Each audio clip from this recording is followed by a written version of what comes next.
Hi guys, it's me, Miss Naz. I'm back again today with some more work on subject-verb agreement. And today we're going to be talking about subject-verb agreement when there are intervening phrases and other sticky situations.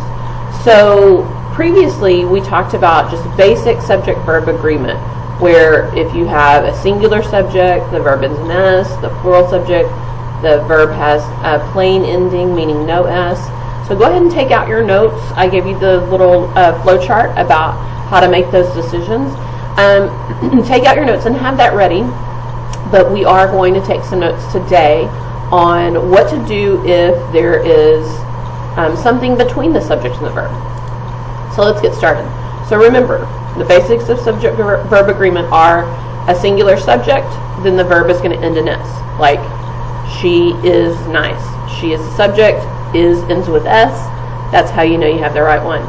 Plural subjects, like we, are, like if we said we is or are nice, we would have we as a plural, so we're going to choose the plain ending verb, not is. We're going to choose are, the one that doesn't end in an S. So just a refresher, don't forget that. But what if you pick the wrong word as the subject? Because the subject can be tricky to find. So remember, the subject is never going to be inside a prepositional phrase, never going to be inside in a positive, never going to be inside a dependent clause. So I want you to always make sure that the subject is completing or being the verb. So how can you be sure? Because remember, the subject completes the verb, like Miss Naz throws the ball. Who throws is the verb. Who did the throwing? Miss Naz. She's the subject, not the ball. So let's refresh ourselves. How can we be sure that that's the subject and the verb?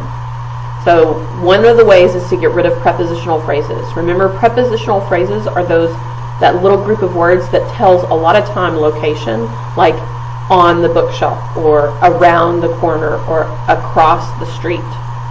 We can also get rid of dependent clauses, those words, that group of words that starts with an awupus, like after the game ended, or before we went to school, or because my mother was late to pick me up. We're also going to get rid of appositives and appositive phrases, where we have those interrupters, that extra information. Remember, extra information is just that, extra. So if it's extra, the subject and the verb are never going to be inside it, because the subject and the verb are necessary. So we're going to ask ourselves, what is completing the action of the verb? For example, one of the girls shop or shops for clothes. So when you think about that, and ask yourself, who is the subject? You got it? Well, let me guess. You might be tempted to say that the subject is girls, because they're the ones doing the shopping. But you would be wrong. Girls is actually part of the prepositional phrase of the girls. So remember a couple of weeks ago when we learned about prepositions? Those are so super important for you to remember. You might want to have out your prepositional jingle bells at the same time. They should be in your notes. If they're not in your notes, come see me so that I can get you a copy. I always tell students that prepositional phrases are nice but not necessary. So get rid of them. They're like wearing earrings or a hair bow or a tie. It's not that it's not nice to have those things on. They make you look beautiful, but they're not necessary. It's not like you're going to go out of your house and people are going to be like, oh my gosh, this person came out of their house without a tie or without earrings on. But say you came out of the house without your pants on, people would be shocked. Your subject and verb, that's like your shirt and your pants. You don't go out without them. They are necessary. Now your earrings, your shoes, your tie, the bow in your hair, those are nice, but they're not necessary. Prepositional phrases are like an accessory. So if we get rid of them, we take out of the girls, and we have one left over. Who does the shopping? One. And one is singular, so the verb ends in S. So if you had chosen girls and chose the plural, you'd be wrong. And this is one of the trickiest parts of English. You have to get rid of the prepositional phrases. They're nice, but not necessary. So let's look at another example. The boys on the team travel or travels to Houston. Are there any prepositional phrases? If so, cover them up. Cross them out. So you have the boys on the team. On the team, on is the preposition.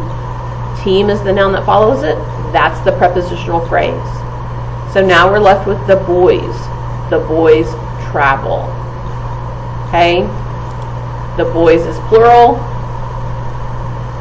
A plural subject, meaning the boys. The verb gets a plain, no S ending. Okay? So it's tricky. You have to get rid of the prepositional phrases. So let's practice. The squirrel in the bushes. Squeak or squeaks when I walk by? Everyone tell me, do you think it's 1 or 2? The first or the second? Well, if you chose the second, you're right. Because when we get rid of in the bushes, we have the squirrel left over. And the squirrel is singular, so we choose the word squeaks.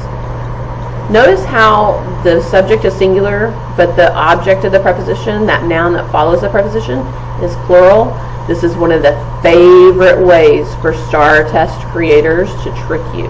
They give you a singular here and a plural here, or they give you a plural here and a singular here. They're trying to trick you, okay? They think they're making you think. They're really tricking you. So a few of the girls in my class walk or walks with me down the hall.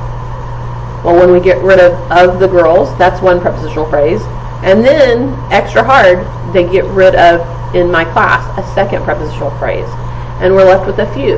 Well, we know that a few is more than one. That's plural. And so we have the word walk, a plain ending, no S.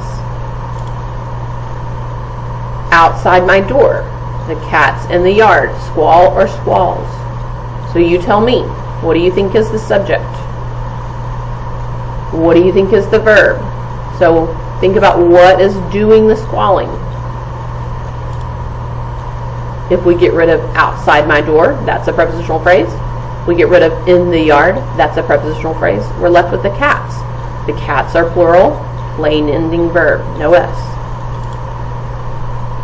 The time on all of the clocks is or are wrong. The time is singular. Oh, sorry. I cheated. When I get rid of it, I've got the time on all of the clocks, on all of the clocks. That's a prepositional phrase. The time is wrong. Time is singular, so we get an S-ending verb. One more. On the bus. The boys on the team listen or listens to the coach. So think about who would be doing the listening. Is it the bus, the boys, the team? Or is it the coach? Well, hopefully you realized on the bus is a prepositional phrase. On the team is a prepositional phrase. And then the coach is who they're listening to. So we've got the boys. The boys are the subject. They're plural, so we get a plain ending verb. There are some other tricky situations. There are some times when the subject is still hard to figure out. And those tricky situations are things like collective nouns or indefinite pronouns. So here are some tips. A collective noun is a word like group or jury or team or band or herd. They're collective nouns. They can be singular or plural, but usually are acting as a singular unit. Meaning, even though there's more than one member of it, they're all acting together as one to make one common decision or one common goal. So the jury has awarded custody to the grandmother.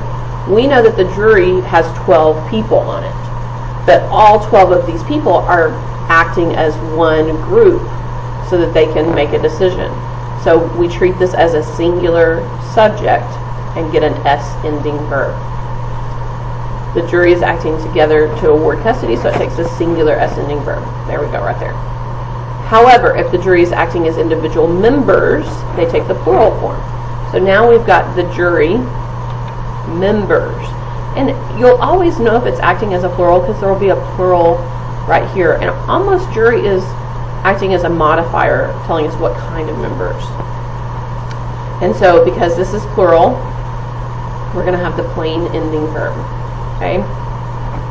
So if they've been arguing, that tells us they're not together as one.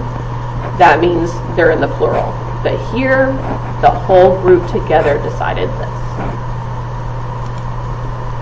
So let's practice with some collective nouns. The army of ants march or marches up the hill. So remember, we have to get rid of our prepositional phrase of ants, and we're left with the army. And the army is singular, so we get the S ending verb. The band of brothers fight or fights valiantly. Remember, of brothers is not the subject. That's a prepositional phrase, so we got to get rid of it, cross it out. And so we're left with the band. Is band singular or plural? It is singular. After the storm, the herd of cattle huddle or huddles in the barn. Remember, we're going to get rid of after the storm. We're going to get rid of cattle. They're all together. The herd is singular, so huddles is the S ending verb. Singular subject, S ending verb. The class is or are studying for the test during advisory. What do you think it is? Is the class singular or plural? It is singular, because even though we know there's lots of different people in the class, everyone's doing the same thing, studying during advisory. So because class is singular, we get the S ending verb. A good pair of skis cost or costs more than I can afford. Now this one is really tricky. We got to get rid of skis. And the correct answer is actually costs. Because even though pair means more than, like I have more than one ski, they work together as one. So, because you don't like have one ski doing one thing and one ski doing the other thing. Hopefully, if you know anything about skiing, they should be headed the same way and doing the same thing. Another sticky situation is something called an indefinite pronoun. And these are hard because you just got to memorize these. There are some indefinite pronouns. Indefinite means not definite or not defined. When something is not defined, it's not clear. So in this case, we're talking about pronouns, words that take the place of other nouns, and we're not sure who or what they are. But so they're not defined, they're not clear. But there are some indefinite pronouns that are singular. Those are each, either, neither, one, no one, nobody, nothing, anyone, anybody, anything, someone, somebody, something, everyone, everybody, everything. Always, always, always those are going to be singular. So each does a good deal of work around the office. Each is the subject. And see what I mean by indefinite, not defined, not clear? We don't know what each is. Is it a man? Is it a woman? Is it a boy? Is it a girl? Is it a teacher? Is it a student? We don't know. And it doesn't really matter. We just know each is singular. It's always going to be singular because it means one. So we get the S ending verb. But then there are some indefinite pronouns that are plural. And so they'll take the plain ending verbs. Those are several, few, both, or many. As in, both do a good deal of work around the office. Both what? Both teachers, both students, both orangutans. We don't know. It doesn't really matter. We just know that both is plural, so therefore we choose the plural plain ending verb. Some indefinite pronouns may be either singular or plural. With uncountable things, we're going to use a singular. And you're going, what does it mean to be uncountable? But with countable things, we're going to use the plural. So this one is extra tricky. So like these can be either singular or plural. Some, any, none, all, or most. Okay? So when we think about these, anytime you see these, remember they could be singular, they could be plural. We have to look at what it's talking about. So when we talk about some of the sugar is on the floor. Well, sugar is uncountable. I can't count each little grain of sugar. So if it's uncountable, remember back up here, we're going to use the singular. So some is. I can't count sugar, so I'm going to use the singular. However, if I said some of the marbles are on the floor, some is plural. Of the marbles, I can count marbles. I can look on the floor and see there are 10 marbles, or 20 marbles, or even 87 marbles, but I can count them. So if I can count it, I'm going to use it as the plural. Remember, that's just for these words: some, any, none, all, or most. Okay? So let's practice. Each of the girls know or knows how to tie her shoes. Remember, of the girls is a prepositional phrase. We've got to get rid of it. So what are we left with? Each. And what did we say each was? Singular. So is it know or knows? If each is singular, the correct answer is knows. So we're getting rid of the girls. We're left with each. Knows is the subject. Knows is the verb. Singular subject, S-ending verb. Let's try again. Some of the kids is or are prepared for the test. So remember, some was one of those words that's singular or plural. So when is it singular, is it plural, we have to look. Can we count kids? Yes. If it's countable, then we're going to use the plural, the plain ending verb. Some is plural, plain ending verb. Many in the crowd think or thinks the referee was wrong. So what's the subject? It's not the crowd. Remember, in the crowd is a prepositional phrase. Our subject is many. So is many singular or plural? Many is plural. So we're going to use the plain ending verb. Nobody in my family understands my life. So think about it. What's the subject? Is it family? No, not so fast. Remember, in my family is a prepositional phrase. So nobody is the subject. Is nobody singular or plural? Check your list. It is singular. So we get the S-ending verb. Okay, singular subject, S-ending verb. Everyone on this planet is or are trying to do their best. So think about on this planet. Everyone is the subject. It's singular. Even though it feels like it should be plural, everyone just means one. Because everyone's trying to do the same thing. Is. Several fish in the tank swim or swims toward the glass. So what are we talking about? We're not talking about the tank. In the tank is a prepositional phrase. We can get rid of it. We're talking about several fish. And what do we know about several? It is plural. So we choose the plain ending verb. Several is plural. Plain, no S ending verb. So, we covered a lot today. Remember, subject-verb agreement is really easy when the subject and the verb are close together. But that doesn't always happen. A lot of times they're separated by a prepositional phrase.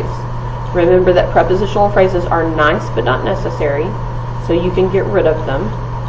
And then once you're rid of them, you can see clearly what the subject is. And remember that the subject always completes the verb. Every once in a while, that subject might be hard to decide, like a collective noun. Remember, collective nouns are a group, a lot of different people who are acting as one singular unit. So we treat them like a singular subject. And then there are sometimes indefinite pronouns that are the subject, and you have to refer back to that list. So it's going to be really important that you keep your notes close by as you do your assignment. In the next video, I'm going to walk through part of the assignment with you so that you get a good head start on it. If you have further questions, please come see me in Miss Nasworth's room, or you can see Miss Hutchison or any English teacher to help you. Don't lose heart. It's kind of hard at first, but once you get used to getting those prepositional phrases out of the way, it's going to make life so much easier. And again, if you have questions, please come see me. Have a great day.